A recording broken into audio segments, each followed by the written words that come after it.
लाडक्या बहिणींची अंतिम यादी ही गेल्या जवळपास आता या ऑगस्ट महिन्यामध्ये या मुख्यमंत्री माझी लाडकी बहीण योजनेला 1 वर्षाचा कालावधी, यशस्वी कालावधी हा पूर्ण होत आहे। साधारणपणे आम्ही जवळपास 2.25 कोटी ते 2.5 कोटी महिलांना या योजनेअंतर्गत आम्ही लाभ देत आहोत।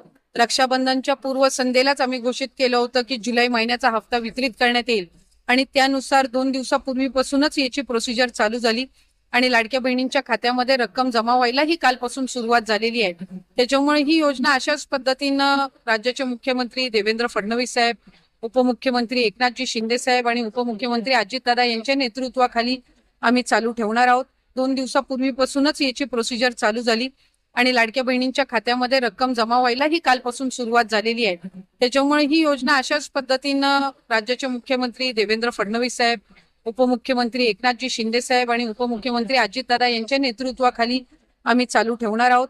जे 10,000 पिंक रिक्षा हे आपल्या महानगरपालिका ज्या आहेत राज्यातल्या त्याच्यामध्ये उपलब्ध करून देण्याच्या दृष्टिकोनातून पहिल्या टप्प्यात ही योजना आणलेली आहे आणि आज कोल्हापूर शहरामध्ये याचं वितरण होत आहे। याचा विशेष आनंद आहे। जवळपास 700 पेक्षा अधिक अर्ज आम्हाला आलेले आहेत।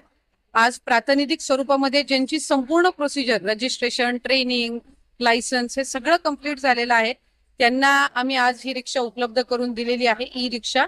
आणि उद्दिष्ट जे आम्ही कोल्हापूरसाठी साधारणपणे महानगरपालिका क्षेत्रासाठी ठेवलेलं आहे ती यंदाच्या वर्षीचं 400 रिक्षांचा आहे। लाडकी बहीण योजना जी आहे आपल्याला माहिती आहे की निकषामध्ये जर एका योजनेचा 1500 पेक्षा अधिकचा लाभ जर कुठला लाभार्थी घेत असेल तर ते या योजनेमध्ये पात्र होणार नाहीत, अशा पद्धतीचे याचे नियम आणि निकष आहेत।